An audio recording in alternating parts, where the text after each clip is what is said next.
প্রথমবার আমি আসলাম আমার এই গ্রামের বাড়িতে, আর এই বাড়ির পাশে পরিবেশটা এত সুন্দর, পুকুর পাড়ে ঘাসের মধ্যে আজকের ইফতারিটা করলাম আলহামদুলিল্লাহ। আমার ফ্রেন্ডরা অনেকদিন ধরে বলতেছিল সবাই মিলে একদিন বাহিরে ইফতার করি, রেস্টুরেন্টে ইফতার করি, বাট রেস্টুরেন্টে ইফতার না করে আমার মন চাচ্ছিল খোলা পরিবেশে ইফতার করি সবাই মিলে একসাথে। বিরিয়ানি, ছোলা বুট যা যা লাগে সবকিছু বাসা থেকে করে নিয়ে আসছি। বাইরের একটা দোকান থেকে পেঁয়াজি, বেগুনি আর জিলাপি কিনে নিলাম। ইফতারের আইটেমে আজকে অনেক কিছুই থাকবে, এই ভাজা পোড়াগুলোই শুধু কিনলাম, বাকি সবকিছু বাসা থেকে নিয়ে আসছি। দোকান থেকেও চিপস, ড্রিঙ্কস কিছু লাগবে সেগুলোও নিয়ে নিলাম। সবকিছু নিয়ে আমরা সবাই মিলে চলে আসলাম আমার এই টিনের বাড়িতে। আমার বাড়ির আশেপাশের পরিবেশটা একদম গ্রাম্য। আমার দুই বান্ধবী এই প্রথমবার আমার এই বাড়িতে আসলো। আজকে আমার বাড়িতেই সবাই মিলে একসাথে ইফতার করব। প্রথমে তো ভাবতেছিলাম বাড়ির বারান্দাতে সুন্দর করে পাটি পেরে ইফতার করব, বাট দেন মনে হলো আমার বাড়ির আশেপাশের এলাকাটাও তো খুবই সুন্দর, মানে পরিবেশটা না অনেক সুন্দর এখানকার। আমার বাড়ির পাশে সুন্দর একটা পুকুর আছে, পুকুরের পাড়ে ইফতার করব আজকে সবাই মিলে। দেখো জায়গাটা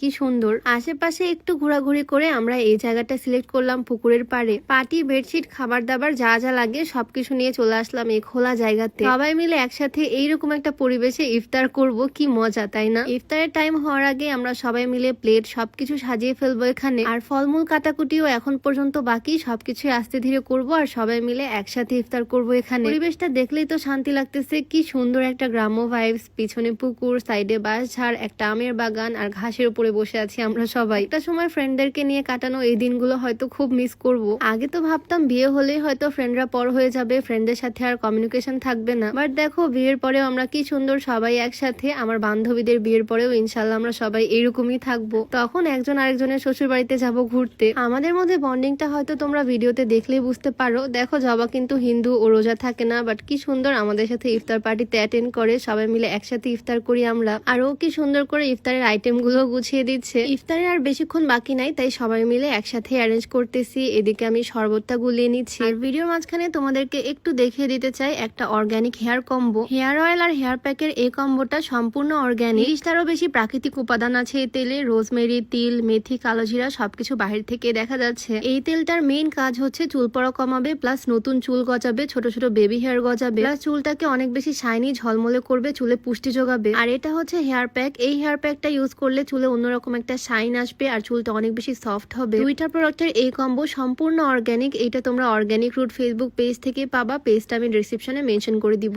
যাই হোক, এদিকে সূর্যের আলো চলে গেছে বললেই চলে, একটু পরে আজান দিবে, তাই একটু তাড়াহুড়া করেই সবকিছু করতেছি। দুই বান্ধবী মিলে শরবতটা বানিয়ে নিলাম আর এখন প্লেটে প্লেটে ইফতার সাজাচ্ছি। জায়গাটা কিন্তু আসলে খুবই সুন্দর, সবাই মিলে ইফতার করতেছি, বাট মেইন প্রবলেম কি জানো, আশেপাশে ভাই এত পরিমাণে মশা, মনে হচ্ছে আমরা খাবার দাবারের সাথে একটা করে কয়েল আনলেই ভালো করতাম। যাই হোক, কি আর করার, ফ্রেন্ডদের সাথে সবাই একসাথে মিলে গল্প গুজব করতেছি, আরেক দিক থেকে মশার কামড় খাচ্ছি। আজকের ইফতারে যদিও আহামরি অনেক আইটেম করতে পারিনি, কারণ হঠাৎ করে আজকেই প্ল্যান হয়েছে আমরা বাহিরে ইফতার করব, আর দুপুরের মধ্যে যেইটুকু অ্যারেঞ্জ করতে পারছি সেইটুকুই নিয়ে আসা। তবে এরকম সুন্দর একটা পরিবেশ পাইছি আজকে ইফতারের জন্য, এইটাই তো আলহামদুলিল্লাহ। বিরিয়ানি, ছোলা বুট সবকিছু বাহির থেকে করে আনছিলাম, সবগুলো প্লেটে প্লেটে সুন্দর করে সাজিয়ে দিচ্ছে। আর আসার সময় বাজার থেকে যে পেঁয়াজি, বেগুনি এগুলো কিনে আনছিলাম সেইগুলো সুন্দর করে সাজিয়ে দিচ্ছে। আর ওয়ান টাইম প্লেট নিয়ে আসছি আজকে। বাসার প্লেটগুলো নিয়ে আসলে ধোয়া মাজার আবার একটা ঝামেলা ছিল, তাই ওয়ান টাইম গুলোই নিয়ে আসছি। কিছুক্ষণের মধ্যে আলহামদুলিল্লাহ আমরা ইফতার সুন্দরভাবে সাজিয়ে ফেলছি। ভাবতেছিলাম তো ইফতারের টাইম হয়ে যাবে, আমরা সব অ্যারেঞ্জই করতে পারবো না। আলহামদুলিল্লাহ ইফতারে আজান দেওয়ার আগেই সবকিছু আমাদের কমপ্লিট। আর আজকের ইফতারটা সবাই একসাথে খুবই মজা করেই করলাম। তো আজকের ভিডিওটা এখানেই শেষ করছি। সবাই ভালো থাকো, আল্লাহ হাফেজ।